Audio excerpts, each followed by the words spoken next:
Nous sommes devant le siège du gouvernement russe sur le quai Krasnopresninskaya de la Moskova, qu'on appelle aussi la Maison Blanche.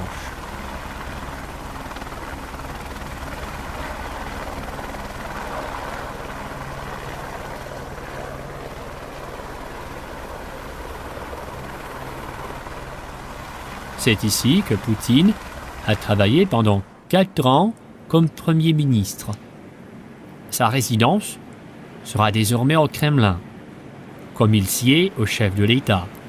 Mais il n'empêche qu'un bureau présidentiel spécial existe également dans la Maison Blanche. Par ailleurs, conformément à la Constitution, le président peut même, le cas échéant, tenir les réunions du cabinet des ministres.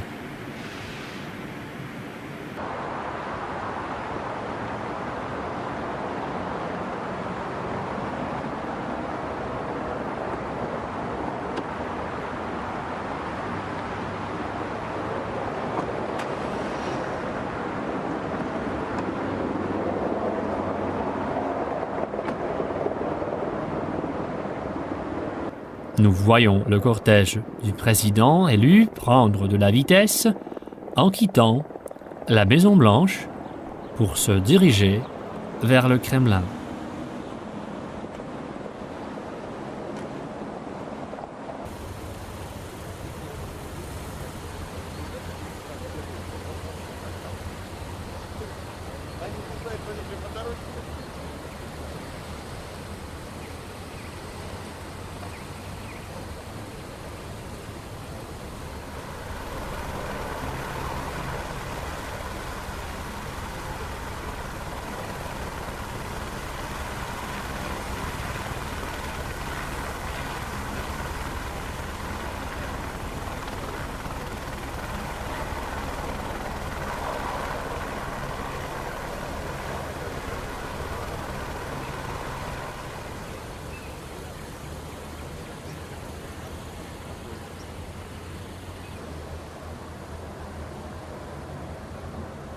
Le Kremlin est devant nous. Généralement, les véhicules qui se dirigent tournent à gauche et pénètrent à l'intérieur par la porte Borovitskaya. Or, les jours solennels, comme aujourd'hui, le cortège du président élu continue sur le quai du Kremlin pour entrer au Kremlin par la porte principale, celle du Sauveur, qu'on ouvre comme grande occasion de ce genre.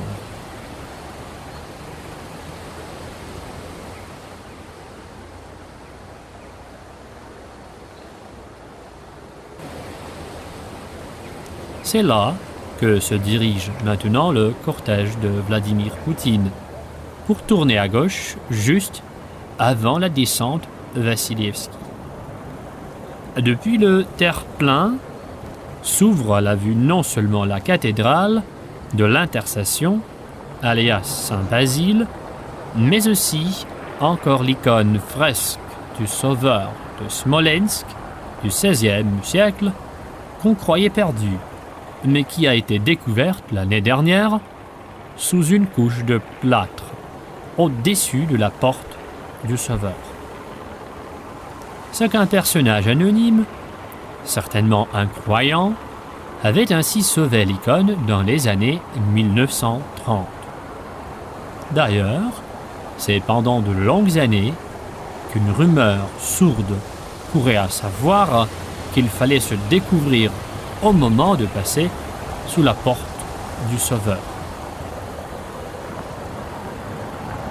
Arrivé au Kremlin, le cortège longe la partie supérieure du jardin Taïninsky, traverse la place Ivanovskaya, passe à côté de la cathédrale d'Archange Saint-Michel avec ses cryptes des grands princes de Moscou, puis de la cathédrale de l'Annonciation avec ses fresques de Théophane le Grec et les étonnants bas-reliefs temporels de Platon et Virgile, et s'approche de l'entrée principale du grand palais du Kremlin, où s'aligne pour la première fois une escorte de cavalerie.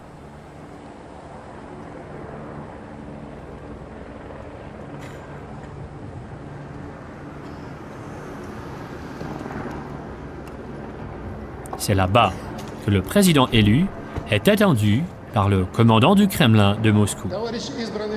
Le commandant fait son rapport à Poutine.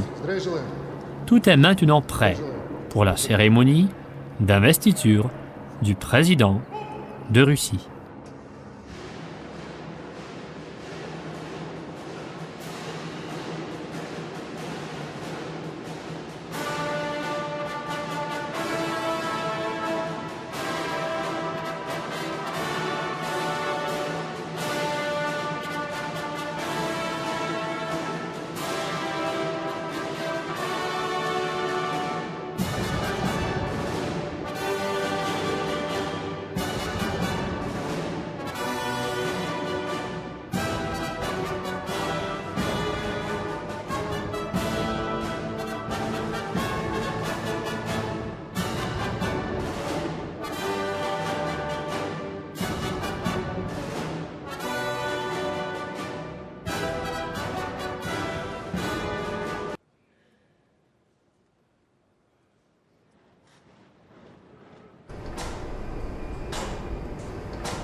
Владимир Владимирович Путин.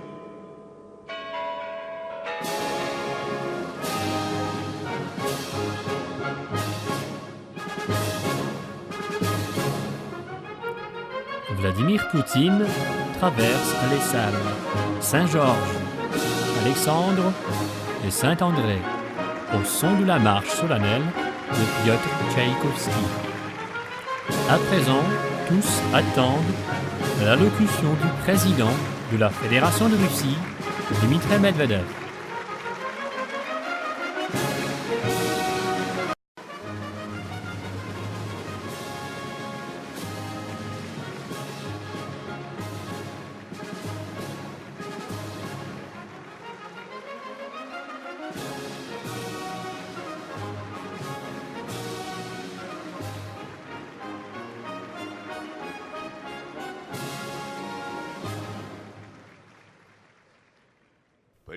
À présent, tous attendent l'allocution du président de la Fédération de Russie, Dmitri Medvedev.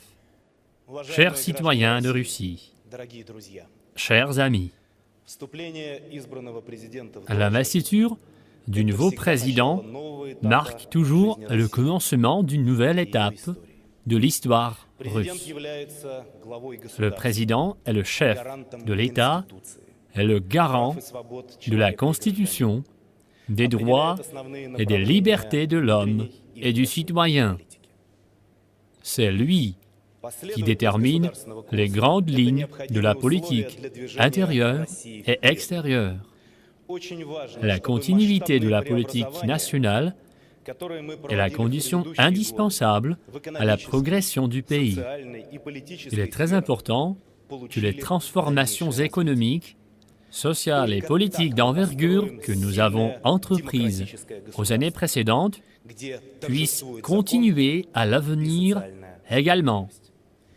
C'est la seule façon d'édifier un État fort et démocratique, fondé sur la loi et la justice sociale, garantissant la sécurité et toutes les possibilités de plein épanouissement de l'homme en sa qualité d'entrepreneur, de citoyen et de créateur. Diriger l'État russe et travailler pour le bien de notre peuple relève d'un grand honneur, mais aussi d'une grande responsabilité. Je suis heureux que le pouvoir présidentiel passe aujourd'hui à Vladimir Poutine, dirigeant fort et expérimenté qui est soutenu par la majorité des citoyens de notre pays. Je souhaite à Vladimir Vladimirovitch Poutine le plein succès dans son travail au poste de président pour le bien de notre pays et de notre peuple. для наших людей.